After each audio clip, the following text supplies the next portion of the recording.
ಪ್ರವಾದಿ ನಮ್ಮೊಂದಿಗೆ ಪ್ರಾರ್ಥನೆ ಕಲಿಸಿಕೊಟ್ಟರು. ಅಲ್ಲಾಹುಮ್ಮ ಇನ್ನಿ ಅಸ್ಅಲುಕಲ್ ಅಫ್ವ ವಲ್ ಆಫಿಯತ, ಕ್ಷಮೆ ಮತ್ತು ಆರೋಗ್ಯ, ಅದಕ್ಕಾಗಿ ಪ್ರಾರ್ಥಿಸಿ ಎಂದು. ಅದೇ ರೀತಿ ಓಂ ಭೂರ್ಭುವಸ್ಸುವಃ ತಸ್ವಿತುರ್ವರೇಣ್ಯಂ ಭರ್ಗೋ ದೇವಸ್ಯ ಧೀಮಹಿ ಧಿಯೋ ಯೋ ನ ಪ್ರಚೋದಯಾತ್.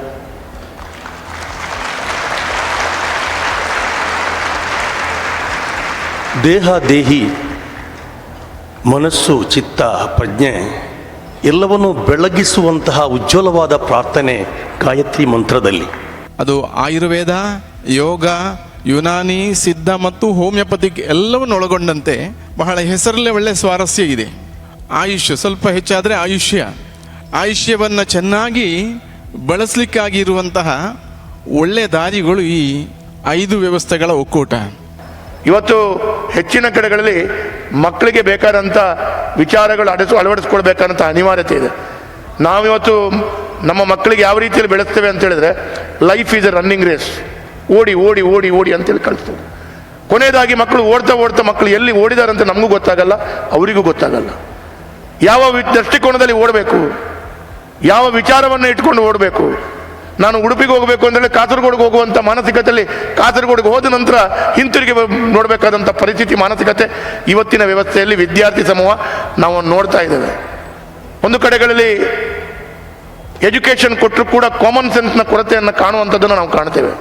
ಇವತ್ತು ಐವನ್ ಡಿಸೋಜ ಅವರು, ನಮ್ಮ ಮೆಸ್ಕಾಂ ಅಧ್ಯಕ್ಷರು ಹರೀಶ್ ಅವರು ಮತ್ತು ಪದ್ಮರಾಜ್ ಅವರು, ನಮ್ಮ ಶಶಿಧರ್ ಅವರು, ವಿನಯರಾಜ್ ಅವರು, ಅನಿಲ್ ಅವರು, ನಾವೆಲ್ಲ ಬಂದಿದ್ದೇವೆ ಇಲ್ಲಿ ನೋಡೋದಕ್ಕೆ. ಮತ್ತು ಇನ್ನು ಭಾಳಷ್ಟು ನೋಡೋದು ನಾವು, ಭಾಳಷ್ಟು ನಮಗೆ ಅಲ್ಪ ಕಾಲದಲ್ಲೇ ಭಾಳಷ್ಟು ತಿಳ್ಕೊಳ್ತಕ್ಕಂಥದ್ದು ಕೂಡ ಆಯಿತು. ನನಗೂ ಕೂಡ ಸಾಕಷ್ಟು ಇದ್ರ ಬಗ್ಗೆ ಮೊದಲಿನ ಮಾಹಿತಿ ಇದೆ. ಯಾಕಂದರೆ ನಾನು ಆರೋಗ್ಯ ಸಚಿವನಾಗಿರೋದ್ರಿಂದ ಸ್ವಲ್ಪ ಆಯುಷ್ ಬಗ್ಗೆಯೂ ಕೂಡ ಅವಾಗ ನಾವು ಅದನ್ನು ಪ್ರಮೋಟ್ ಮಾಡೋದಕ್ಕೆ ಪ್ರಯತ್ನ ಮಾಡ್ತಾಯಿದ್ದೀವಿ.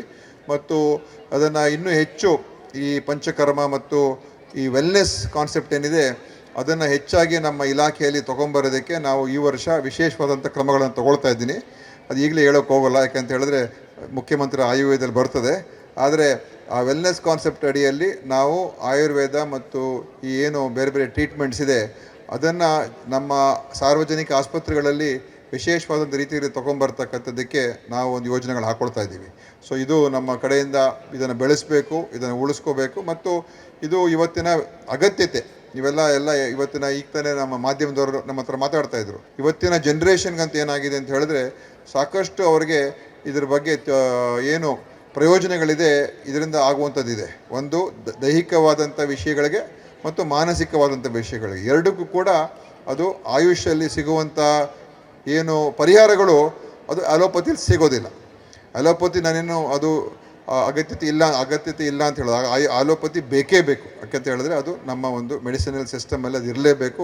ಅನೇಕ ಕಾಯಿಲೆಗಳಿಗೆ ನಾವು ಅಲೋಪತಿ ತೊಗೊಳ್ಳೇಬೇಕಾಗ್ತದೆ. ಆದರೆ ಕೆಲವು ವಿಚಾರಗಳಲ್ಲಿ ಮತ್ತು ಪ್ರಿವೆಂಟಿವ್ ಮೆಡಿಸಿನ್ನಲ್ಲಿ ಮತ್ತು ರೋಗವನ್ನು ನಿಯಂತ್ರಣ ಮಾಡೋದರಲ್ಲಿ ಮತ್ತು ರೋಗವನ್ನು ತಡೆಗಟ್ಟುವುದರಲ್ಲಿ ಬಹುಶಃ ಅದು ಅಲೋಪತಿಗಿಂತ ಇವತ್ತು ನಮ್ಮ ಆಯುಷ್ ಸಿಸ್ಟಮಲ್ಲಿ ಹೆಚ್ಚಾಗಿ ಪ್ರಯೋಜನ ಆಗುವಂಥದ್ದು. ಸೊ ಇದು ಪ್ರಚಾರ ಆಗಲಿ, ಇದೇ ರೀತಿ ನಡೀಲಿ ಮತ್ತು ಇದರ ಮುಖಾಂತರ ಇವತ್ತು ಎಲ್ಲ ಜನರಿಗೆ ಇದನ್ನು ಪ್ರಯೋಜನ ಪಡ್ಕೊಳ್ತಕ್ಕಂಥದ್ದಕ್ಕೆ ಈ ಆಯುಷ್ ಹಬ್ಬ ಒಂದು ಕಾರಣ ಆಗಲಿ ಅಂತ ಈ ಸಂದರ್ಭದಲ್ಲಿ ಹೇಳಿ ನನ್ನ ಮತ್ತೊಮ್ಮೆ ಅಭಿನಂದನೆ ಸಲ್ಲಿಸಿ ನನ್ನ ಮಾತನ್ನು ಮುಗಿಸ್ತೇನೆ. ನಮಸ್ಕಾರ. ನಮ್ಮ ಭಾರತೀಯ ಮೂಲದ ಸುನೀತಾ ವಿಲಿಯಮ್ಸ್ ನಾಸಾ ಎಕ್ಸ್ಪೆಡಿಷನ್ನಲ್ಲಿ 40 ವರ್ಷಗಳ ಕಾಲ ಕಾರ್ಯಾಚರಿಸಿ 608 ದಿವಸಗಳ ಕಾಲ ಸ್ಪೇಸ್ನಲ್ಲಿ ಉಳಿದು ಮರಳಿ ಬರುತ್ತಾರೋ ಇಲ್ಲವೋ ಎನ್ನುವ ಗಾಬರಿ ಆತಂಕದ ಮಧ್ಯೆ ಭೂಮಿಗೆ ಇಳಿದು ಬಂದು ಮೊನ್ನೆ ತಾನೇ ಕೇರಳಕ್ಕೆ ಬಂದು ಹೇಳಿದಂತಹ ಒಂದೇ ಒಂದು ಮಾತು, we are all from the same planet, ನಾವು ಒಂದೇ ಗ್ರಹದವರು. ಅಂತಹ ಒಂದು ಸನ್ನಿವೇಶವನ್ನು ಮೂಡಿಸಿದ ಆಯುಷ್ ಹಬ್ಬ. ಅಭಿನಂದನೆಗಳು ವ್ಯವಸ್ಥಾಪಕರಿಗೆ. ಪ್ರವಾದಿ ನಮ್ಮೊಂದಿಗೆ ಪ್ರಾರ್ಥನೆ ಕಲಿಸಿಕೊಟ್ಟರು. ಅಲ್ಲಾಹುಮ್ಮ ಇನ್ನಿ ಅಸ್ಅಲುಕಲ್ ಅಫ್ವ ವಲ್ ಆಫಿಯತ, ಕ್ಷಮೆ ಮತ್ತು ಆರೋಗ್ಯ, ಅದಕ್ಕಾಗಿ ಪ್ರಾರ್ಥಿಸಿ ಎಂದು. ಅದೇ ರೀತಿ ಓಂ ಭೂರ್ಭುವಸ್ಸುವಃ ತಸ್ವಿತುರ್ವರೇಣ್ಯಂ ಭರ್ಗೋ ದೇವಸ್ಯ ಧೀಮಹಿ ಧಿಯೋ ಯೋ ನ ಪ್ರಚೋದಯಾತ್.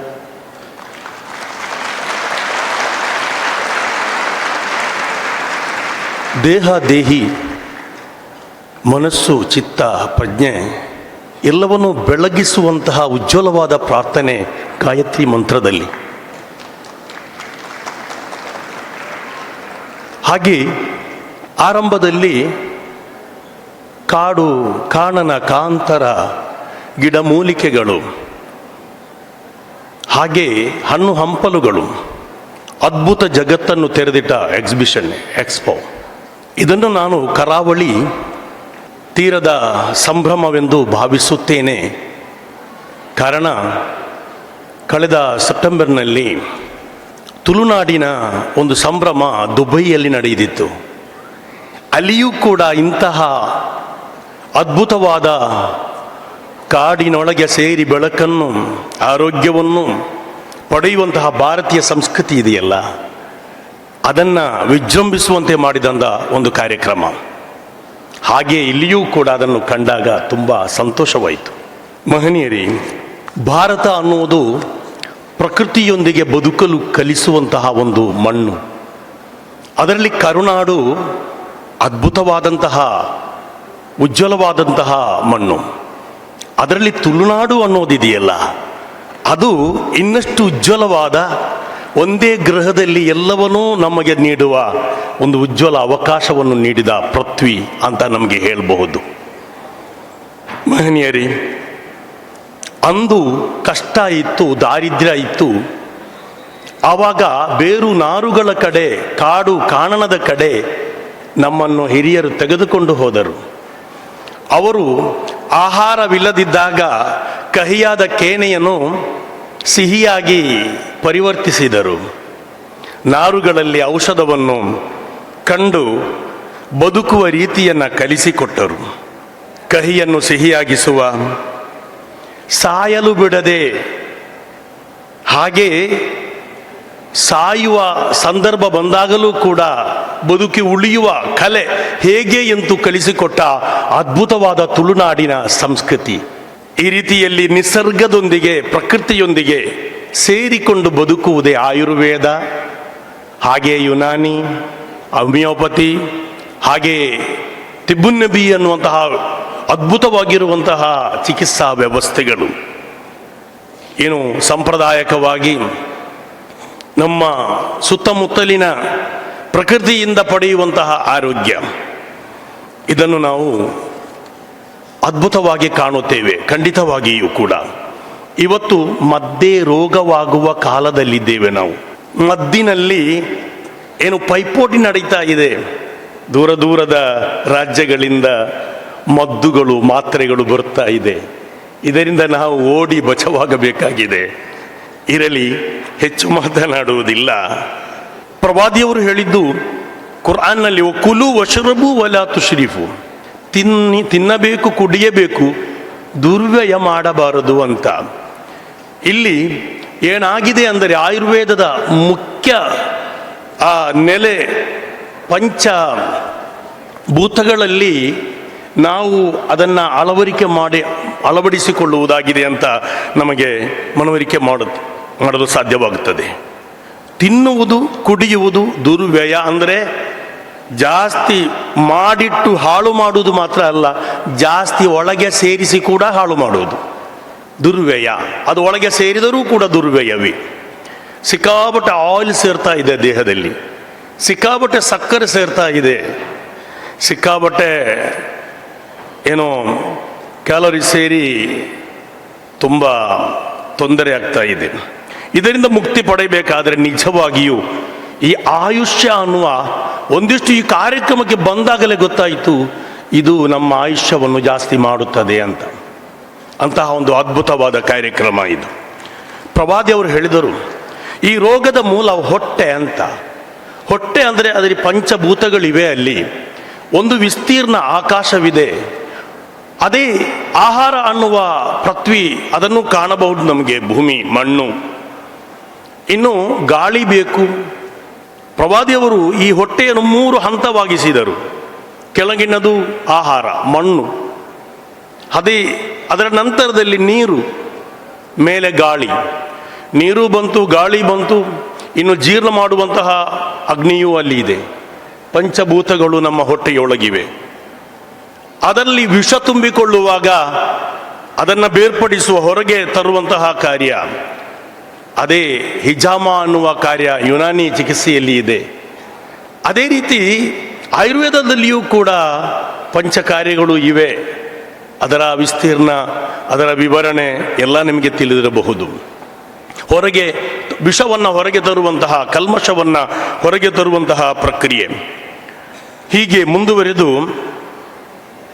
ಪ್ರವಾದಿಯವರ ಆ ಮದೀನಕ್ಕೆ ನಜಾಸಿ ರಾಜ ಉಡುಗೊರೆಯನ್ನು ಕಳುಹಿಸಿಕೊಟ್ಟಾಗ ವೈದ್ಯರನ್ನು ಕಳುಹಿಸಿಕೊಟ್ಟರು. ಕೆಲವು ದಿನಗಳ ಬಳಿಕ ವೈದ್ಯರು ಹಿಂದಿರುಗಬೇಕಾಯಿತು. ಕಾರಣ, ಅಲ್ಲಿ ಯಾರೂ ರೋಗಿಗಳಿರಲಿಲ್ಲ. ಕಾರಣ ಇಷ್ಟೇ, ನಾನು ಲಾ ನಅಕುಲು ಹತ್ತಾ ನಜುವ, ಹಸಿವಾಗದೆ ತಿನ್ನುವುದಿಲ್ಲ. ನಂತರ ಹಸಿವಿನ ಜೊತೆ ಅದೇ ರೀತಿ ವೈದ ಅಕಲ್ಲ ನಶ್ಬವು, ಹೊಟ್ಟೆ ತುಂಬಿ ತಿನ್ನುವುದಿಲ್ಲ. ತಿಂದರೆ ತುಂಬಿ ತಿನ್ನಬಾರದು, ಹಾಗೆ ಹಸಿವಾಗದೆ ತಿನ್ನಬಾರದು. ನಮಗೆ ಆ ಲೆಕ್ಕವೇ ಇಲ್ಲ. ಹೊರಗಿನ ಎಲ್ಲವೂ ಕೂಡ ನಮ್ಮ ದೇಹದಲ್ಲಿ ಹೊಟ್ಟೆಯಲ್ಲಿ ಸೇರುವುದೇ. ಅಂದರೆ ಪಾತ್ರೆಯಾಗಿದ್ದರೆ ನೀರು ತುಂಬಿಸುವಾಗ ಮುಗಿದಾಗ ಅದು ತುಂಬಿದಾಗ ಚೆಲ್ಲುತ್ತದೆ. ಹೊಟ್ಟೆ ಹಾಗಲ್ಲ, ಎಷ್ಟು ತುಂಬಿದರೂ ಮತ್ತೆ ಮತ್ತೆ ಮತ್ತೆ ಅದು ದೊಡ್ಡದಾಗುತ್ತಾ ಹೋಗುತ್ತೆ. ಅದು ಬೇಡ, ಹೊರಗೆ ಚೆಲ್ಲುವುದಿಲ್ಲ. ಅದು ತುಂಬ ಒಂದು ಉಪದ್ರ ಅಂತ ಕಾಣುತ್ತದೆ. ಇರಲಿ, ನಾವು ಇವಾಗ ಮನವರಿಕೆ ಮಾಡಬೇಕಾದಂತಹ ಹಲವಾರು ವಿಚಾರಗಳು, ಅದ್ಭುತವಾಗಿರುವಂತಹ ಜಗತ್ತನ್ನು ಆಯುಷ್ ಹಬ್ಬದಲ್ಲಿ ನೀವು ಇಲ್ಲಿ ಮೂಡಿಸಿದ್ದೀರಾ.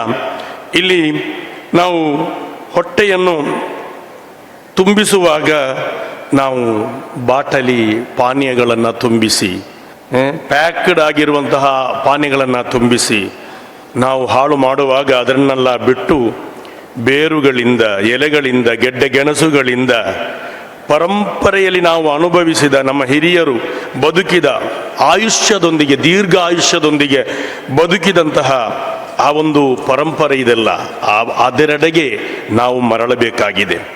ಆದ್ದರಿಂದ ಯಾವ ರೀತಿಯಲ್ಲಿ ಪ್ರವಾದಿಯವರು ನಮಗೆ ಹೇಳಿಕೊಟ್ಟಿದ್ದಾರೆಂದರೆ, ಹಾಲಿನ ಜೊತೆ ಮೀನನ್ನು ಸೇವಿಸಬಾರದು ಅಂತ. ಹಾಗೆ ಉಷ್ಣದ ಜೊತೆ ತಂಪನ್ನು ಸೇವಿಸಬೇಕು. ಕಲ್ಲಂಗಡಿಯ ಜೊತೆ ಖರ್ಜೂರ, ಹಾಗೆ ಕುಂಬಳಕಾಯಿ ಅತ್ಯಂತ ಆರೋಗ್ಯದಾಯಕ ಅಂದರು. ಹಾಲು, ಜೇನು ಸಂಜೀವಿನಿ ಅಂದರು. ಅದರ ಜೊತೆ ಇಲ್ಲಿ ನೋಡಿದಾಗ ಆಯುರ್ವೇದದಲ್ಲಿ ವಿವರಿಸುವ ಪ್ರತಿಯೊಂದು ವಸ್ತುವನ್ನು ಕೂಡ ಪ್ರವಾದಿಯವರು ಕೂಡ ತಿಬ್ಬುನ್ ನಬಿಯಲ್ಲಿ ನಮಗೆ ವಿವರಿಸಿಕೊಟ್ಟಿದ್ದಾರೆ ಅನ್ನುವುದಾಗಿದೆ. ಆದ್ದರಿಂದ ಇಂತಹ ಒಂದು ಕಾರ್ಯಗಳು ನಿಜವಾಗಿಯೂ ನಮ್ಮೆಲ್ಲರ ಆಯುಷ್ಯವನ್ನು ಜಾಸ್ತಿ ಮಾಡುವ, ಉತ್ತೇಜಿಸುವ, ಅದನ್ನು ಉಳಿಸುವ, ಇನ್ನಷ್ಟು ಸಂತೋಷದಾಯಕವಾಗಿ ನಾವು ಬದುಕುವ ಒಂದು ವ್ಯವಸ್ಥೆಯೆಡೆಗೆ ನಮ್ಮನ್ನು ಕರೆತರುವಂತಹ ಒಂದು ಪ್ರಯತ್ನ ನಮ್ಮ ಶ್ರೀ ಆಶಾ ಜ್ಯೋತಿ ಮೇಡಮ್ರವರ ಜೊತೆ ಇರುವ ಎಲ್ಲ ಟೀಮ್ ಮಾಡ್ತಾ ಇರುವುದು ನಿಜವಾಗಿಯೂ ನಿಮ್ಮ ಒಂದು ಸಂತೋಷದ, ನಿಮ್ಮ ಒಂದು ಶ್ರಮ ಇದೆಯಲ್ಲ, ಈ ಶ್ರಮ ನಿಜವಾಗಿಯೂ ಒಂದು ಉತ್ತಮವಾದಂಥ ಯಶಸ್ಸನ್ನು ಕಾಣಲಿ ಅಂತ ಈ ಸಂದರ್ಭದಲ್ಲಿ ನಾನು ನನ್ನ ಮಾತಿನಲ್ಲಿ ಹಾರೈಸುತ್ತಾ, ಉಸಿರಾಟ, ಪಚನಾಂಗ ನಾವು ನಿದ್ದೆ ಮಾಡಿದಾಗಲೂ ನಡೀತಾ ಇರ್ತದೆ. ಆದ್ದರಿಂದ ಅದಕ್ಕೂ ಒಂದು ಇತಿಮಿತಿಯನ್ನು ನಾವು ಕಲ್ಪಿಸಿಕೊಳ್ಳುವುದೇ ಆಯುರ್ವೇದದ ದೊಡ್ಡ ಒಂದು ಚಿಕಿತ್ಸೆ ಅಂತ ಇಲ್ಲಿ ಮನವರಿಕೆ ಮಾಡಲು ಸಾಧ್ಯವಾಗುತ್ತದೆ. ಆದ್ದರಿಂದ ನಮ್ಮ ಈ ಒಂದು ಆಯುಷ್ಯ ಅನ್ನುವ ಈ ಒಂದು ಉತ್ತಮವಾದಂತಹ ಅದ್ಭುತ ಜಗತ್ತು ಇದು. ಇದರೆಡೆಗೆ ಮರಳುವ ಮನಸ್ಸು ಮಾತ್ರ ಬರಬೇಕಾಗಿದೆ ನಮಗೆ. ಆದ್ದರಿಂದ ನಮ್ಮ ದೇಹ, ನಮ್ಮ ಮನಸ್ಸು, ನಮ್ಮ ಬುದ್ಧಿ, ನಮ್ಮ ಪ್ರಜ್ಞೆ, ನಮ್ಮ ಚಿತ್ತ ಎಲ್ಲವೂ ಈ ಆಯುಷ್ಯ ಅನ್ನುವ ಹಬ್ಬದಲ್ಲಿ ಉತ್ತೇಜನಗೊಳ್ಳಲಿ ಅಂತ ಈ ಸಂದರ್ಭದಲ್ಲಿ ಪ್ರಾರ್ಥನೆಯನ್ನ ಮಾಡುತ್ತಾ ನನ್ನ ಮಾತಿಗೆ ನಾನು ವಿರಾಮ ಬಯಸುತ್ತೇನೆ. ಜೈ ಹಿಂದ್, ಜೈ ಕರ್ನಾಟಕ, ಜೈ ಆಯುಷ್ಯ ಹಬ್ಬ 2026. ಅದು ಆಯುರ್ವೇದ, ಯೋಗ, ಯುನಾನಿ, ಸಿದ್ಧ ಮತ್ತು ಹೋಮಿಯೋಪತಿಕ್ ಎಲ್ಲವನ್ನು ಒಳಗೊಂಡಂತೆ ಬಹಳ ಹೆಸರಲ್ಲೇ ಒಳ್ಳೆಯ ಸ್ವಾರಸ್ಯ ಇದೆ. ಆಯುಷ್ಯ ಸ್ವಲ್ಪ ಹೆಚ್ಚಾದರೆ ಆಯುಷ್ಯವನ್ನು ಚೆನ್ನಾಗಿ ಬಳಸಲಿಕ್ಕಾಗಿರುವಂತಹ ಒಳ್ಳೆಯ ದಾರಿಗಳು ಈ 5 ವ್ಯವಸ್ಥೆಗಳ ಒಕ್ಕೂಟ. ಅದರ ವಿಚಾರವನ್ನು ಜನಗಳಿಗೆ ಮುಟ್ಟಿಸುವ ದೃಷ್ಟಿಯಿಂದ ಈ ಕಾರ್ಯಕ್ರಮ ಒಂದು ಒಳ್ಳೆಯ ರೀತಿಯ ಕಾರ್ಯಯೋಜನೆಯ ಮೂಲಕ ಸಮಾಜವನ್ನು ಸೇವಿಸ್ತಾ ಇದೆ. ಶರೀರ ಮಾಧ್ಯಮ ಖಲು ಧರ್ಮ ಸಾಧನಂ ಅಂತ ಕೇಳಿದ್ದೇವೆ ನಾವು. ಶರೀರ ಇದ್ದರೆ ಯಾವ ಕಾರ್ಯ ಸಾಧನೆ ಮಾಡಲಿಕ್ಕೂ ನಮಗೆ ಸಾಧ್ಯವಾಗಿದೆ. ಹಾಗಾಗಿ ಶರೀರವನ್ನು ಚೆನ್ನಾಗಿ ಇಟ್ಕೊಳ್ಬೇಕಾದರೆ ಆಯುಷ್ಯವಂತನೂ ಆರೋಗ್ಯವಂತನೂ ಆಗಿರುವವನು ಬೇಕು. ಆರೋಗ್ಯ ಶರೀರದ್ದು ಮತ್ತು ಮನಸ್ಸಿಂದು ಆಗಬೇಕು. ಮನ ಏವ ಮನುಷ್ಯಾಣಂ ಕಾರಣಂ ಬಂಧ ಮೋಕ್ಷಯೋ ಅಂತ ಹೇಳಿದೆವು. ಹಾಗಾಗಿ ಮನಸ್ಸಿನ ಆರೋಗ್ಯ ಮತ್ತು ಶಾರೀರಿಕ ಆರೋಗ್ಯವನ್ನು ಗುರಿಯಾಗಿಟ್ಟುಕೊಂಡು ಭಾರತೀಯ ಸಂಸ್ಕೃತಿಯೇ ಬಹಳ ಎಚ್ಚರಿಕೆಯನ್ನು ನೀಡುತ್ತಾ ನಮ್ಮ ಬದುಕನ್ನು ಕಟ್ಟಲಿಕ್ಕಾಗೊಂದು ದಾರಿ ಮಾಡಿಕೊಟ್ಟಿದ್ದಾರೆ. My heartiest congratulations to the organizing committee for bringing so many people here, august people, renowned people. The various colleges, some 17 colleges, are also supporting this event. We have certainly many medical traditions. We also do not disregard what has been given by allopathy over the centuries through the great discoveries of medicine for polio, for smallpox, rabies, various types of plagues, surgeries, and different things that are happening today. And we know how they are all contributing. But there is another traditional way of treating people, what we in India and abroad have developed, the complementary medicine, the traditional complementary and integrated medical system or healthcare system. They're all important and necessary. Globally, traditional complementary and integrative medicine is no longer a fringe choice. It is collaborating in very many ways for the total health of the people. According to recent reports, 40 to 90% of the population in most World Health Organization states, member states, they use some form of traditional medicine. The global market for the traditional healthcare methods are growing rapidly, valued by hundreds and billions of people, and they are projected to expand dramatically in the coming years. It is not enough to merely treat the symptoms or certain parts of the body. The whole person, spirit, soul, body, mind, and also emotions, everything have to be taken care of. It's not about rejecting science when we uphold the traditional methods. It's about expanding it and integrating them. And this is a wonderful forum for that kind of achievement. And I deeply congratulate for bringing all under one roof. ಇವತ್ತು ಕೂಡ ಅಧಿವೇಶನ ಇತ್ತು, ಆದರೆ ಅಚಾನಕ್ಕಾಗಿ ಅಧಿವೇಶನ ನಿನ್ನೆಗೆ ಎಂಡಾಗಿ ಸೋಮವಾರಕ್ಕಿತ್ತು, ಇಲ್ಲದ್ರೆ ಶನಿವಾರ ಮುಗಿಬೇಕಿತ್ತು. ಹಾಗಾಗಿ ನಾನು ಮೊದಲು ಆಶಾಕನ ಹತ್ರ ಬಂದಾಗ ಹೇಳಿದ್ದೆ, ಬರಲಿಕ್ಕೆ ಆಗ್ತದೋ ಇಲ್ಲೋ ಗೊತ್ತಿಲ್ಲ, ಅಧಿವೇಶನ ಇದೆ, ಒಂದು ಶಾಸಕರ ಪ್ರಥಮವಾಗಿ ಅವರು ಯಾವುದಕ್ಕೆ ಅವಕಾಶಗಳು ಕೊಡಬೇಕು ಅಂತ ಹೇಳಿದ ಅಧಿವೇಶನಕ್ಕೆ, ಹಾಗಾಗಿ ಬರಲಿಕ್ಕಿಲ್ಲ, ಆದಿತ್ಯವಾರ ಬರ್ತೀನಿ ಅಂತ ಹೇಳಿದೆ. ಆದರೆ ನಿನ್ನೆ ಅಧಿವೇಶನ ಮುಕ್ತಾಯಗೊಂಡು ಸೋಮವಾರ ಬೆಳಿಗ್ಗೆ ಇಟ್ಟ ಕಾರಣ ನಿನ್ನೆ ಮಧ್ಯರಾತ್ರಿ ಬಂದು ಮಂಗಳೂರಿಗೆ ಮುಟ್ಟಿದೆ. ಹಾಗಾಗಿ ಈ ಕಾರ್ಯಕ್ರಮದಲ್ಲಿ ಉದ್ಘಾಟನಾ ಸಮಾರಂಭದಲ್ಲಿ ಭಾಗವಹಿಸುವಂಥ ಅವಕಾಶಗಳು ಸಿಕ್ಕಿತು ಅಂತ ಹೇಳುವಂಥದ್ದು ಇದು ಭಾಗ್ಯ ಅಂತೇಳಿ ಹೇಳ್ತೇನೆ. ಇದು ಭಾಗ್ಯ, ನನಗೆ ಭಾಳ ವಿಶೇಷವಾದಂಥ ಒಂದು ಅವಕಾಶಗಳನ್ನು ನನಗೆ ಈ ಸಂದರ್ಭದಲ್ಲಿ ನಾವು ಕೊಟ್ಟಿದ್ದೀರಿ ಅಂಥೇಳಿ ನಾನು ಇವತ್ತು ಭಾವಿಸ್ತಾ ಇದ್ದೇನೆ. ಇವತ್ತು 3 ಧರ್ಮಗುರುಗಳು ಭಾಳ ವಿಶೇಷವಾಗಿ ಆಯುರ್ವೇದದ ಬಗ್ಗೆ ಭಾಳಷ್ಟು ವಿಚಾರಗಳನ್ನು ಹಂಚಿಕೊಂಡ್ರು. ಹಾಗಾಗಿ ಇವತ್ತು ಹೆಚ್ಚೆತ್ತು ನಾನು ಮಾತಾಡಬೇಕು ಅಂತೇಳಿ ಅನಿಸಲ್ಲ. ಆದರೂ ಭಾರತದ ಭಾಳ ವಿಶೇಷತೆ ಏನು ಅಂತ ಕೇಳಿದ್ರೆ ನಮ್ಮಲ್ಲಿರುವಂಥ ಶ್ರೀಮಂತ ಪದ್ಧತಿ, ಅದರಲ್ಲಿ ಕೂಡ ಪ್ರಾಚೀನ ಭಾರತದಿಂದ ಹಿಡಿದುಕೊಂಡು ಇವತ್ತಿನ ತನಕ ನಮ್ಮಲ್ಲಿ ಭಾಳ ವಿಶೇಷವಾದಂಥ ಆ ಪ್ರಾಚೀನ ಪದ್ಧತಿಯಲ್ಲಿ ನಾವು ಭಾಳ ಶ್ರೀಮಂತ ದೇಶವಾಗಿ ಇವತ್ತು ನಮ್ಮ ಋಷಿಮುನಿಯರ ಕಾಲದಿಂದ ಹಿಡಿದುಕೊಂಡು ಅದನ್ನು ಪ್ರಾರಂಭ ಮಾಡಿ ಇವತ್ತಿನ ಕಾಲಘಟ್ಟದಲ್ಲಿ ಕೂಡ ಅದನ್ನು ಅನುಷ್ಠಾನ ಮಾಡುವಂಥ ಪ್ರಯತ್ನಗಳು ಭಾಳ ವಿಶೇಷವಾಗಿ ಆಗ್ತಾ ಇದೆ. ಆಯುರ್ವೇದ ಬಹಳ ಪುರಾತನವಾದದ್ದು, ಅದಕ್ಕೆ ಕೂಡ ಯೋಗ ಮತ್ತು ಇನ್ನಿತರ ವ್ಯವಸ್ಥೆಗಳು ಬಹಳಷ್ಟು ಇತಿಹಾಸ ಇದ್ದಂಥದ್ದು. ಹಾಗಾಗಿ ಎಲ್ಲ ಒಂದು ಕಡೆ ಇತಿಹಾಸವನ್ನು ತಿಳ್ಕೊಳ್ಬೇಕು. ಈ ಇತಿಹಾಸವನ್ನು ತಿಳ್ಕೊಳ್ಳಿಲ್ಲ ಅಂತೇಳಿ ಅಂದರೆ ಇತಿಹಾಸವನ್ನು ಸೃಷ್ಟಿ ಮಾಡಲಿಕ್ಕೆ ಆಗದೇ ಇಲ್ಲ. ಹಾಗಾಗಿ ಈ ಇತಿಹಾಸಗಳು ಬಹಳ ಋಷಿಮುನಿಗಳಿಂದ ಪ್ರಾರಂಭವಾದಂಥ ಆಯುರ್ವೇದ ಇವತ್ತಿನ ಜಗತ್ತಿಗೆ ಇನ್ನಷ್ಟು ಅನುಷ್ಠಾನ ಮಾಡುವಂಥ ಪ್ರಯತ್ನಗಳಾಗಬೇಕು. ನಾನು ಒಂದು ಮಾತನ್ನು ಹೇಳ್ಬೋದು, ಇವತ್ತು ಒತ್ತಡದ ಜೀವನ ಇದೆ. ಈ ಒತ್ತಡದ ಜೀವನವನ್ನು ನಾವೆಲ್ಲೋ ಒಂದು ಕಡೆ ಬೇರೆ ಪದ್ಧತಿಯಲ್ಲಿ ಅದನ್ನು ಸರಿ ಮಾಡಿಸ್ಕೊಳ್ಳಿಕ್ಕೆ ಅವಕಾಶ ಇದೆಯೋ ಅಂತ ಹೇಳಿದ್ರೆ ಇಲ್ಲ. ಮನಸ್ಸು ಬಹಳ ಚಂಚಲ ಇರ್ತದೆ, ಓಡುತ್ತಾ ಮನಸ್ಸಲ್ಲಿ ಓಡುವಾಗ ಆ ಮನಸ್ಸನ್ನು ಏಕಾಗ್ರತೆಯಲ್ಲಿ ಕಾನ್ಸಂಟ್ರೇಷನ್ ಮಾಡಿ ಆ ಒತ್ತಡವನ್ನು ನಿವಾರಿಸಬೇಕು ಅಂತ ಹೇಳಿದ್ರೆ ಆಯುರ್ವೇದ ಬಹಳ ದೊಡ್ಡ ರೀತಿಯ ಅವಕಾಶಗಳನ್ನು ನಮ್ಮ ಹಿರಿಯರು ನಮ್ಗೆ ಮಾಡಿಕೊಟ್ಟಿದ್ದಾರೆ. ಹಾಗಾಗಿ ಇವತ್ತು ಆ ಹಿರಿಯರು ಮಾಡಿಕೊಟ್ಟಂಥ ಅವಕಾಶಗಳು ಇನ್ನಷ್ಟು ವ್ಯವಸ್ಥಿತವಾಗಿ ನಮ್ಮ ಯುವ ಪೀಳಿಗೆಗಳಿಗೆ ಅದನ್ನು ಜೋಡಿಸ್ಕೊಳ್ಬೇಕು ಅಂತ ಹೇಳುವಂಥ ವಿಶೇಷವಾದಂಥ ಹಬ್ಬ ಇವತ್ತು ಈ ಕಾರ್ಯಕ್ರಮದ ಮುಖಾಂತರ ಆಗಿದೆ. ನಾನು ಈ ಸಂದರ್ಭದಲ್ಲಿ ಅವರು ಬೇರೆ ಬೇರೆ ರೀತಿಯ ಕಾರ್ಯಕ್ರಮದಲ್ಲಿ ಜೋಡಿಸ್ಕೊಂಡಿದ್ದಾರೆ, ನನಗೆ ಭಾಳ ಖುಷಿ ಇದೆ. ಇವತ್ತು ಆಯುಷ್ ಕ್ಷೇತ್ರದಲ್ಲಿ ಬೇರೆ ಬೇರೆ ರೀತಿಯ ವಿಚಾರಗಳನ್ನು ಇವತ್ತು ಅವರು ಈ ಅಧಿವೇಶನದ ಮುಖಾಂತರ ಮಾಡ್ತಾ ಇದ್ದಾರೆ.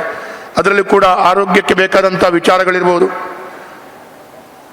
ಎಯನ್ನು ಅಳವಡಿಸಿಕೊಂಡು ಯಾವ ರೀತಿಯಲ್ಲಿ ಅದನ್ನು ಅನುಷ್ಠಾನ ಮಾಡಬಹುದು ಅಂತ ಹೇಳೋದು ಚಿಂತನೆ ಇರ್ಬೋದು, ಅಥವಾ ಸ್ಟಾರ್ಟಪ್ ಯೋಜನೆ ಮುಖಾಂತರ ಇನ್ನಷ್ಟು ಅವಕಾಶಗಳನ್ನು ಕಲ್ಪಿಸಿಕೊಡುವಂಥ ವಿಶೇಷವಾಗಿ ವಿದ್ಯಾರ್ಥಿ ಸಮೂಹಕ್ಕೆ ದೊಡ್ಡದಾದಂಥ ಶಕ್ತಿ ಕೊಡುವಂಥ ಕಾರ್ಯಕ್ರಮಗಳಿರ್ಬೋದು.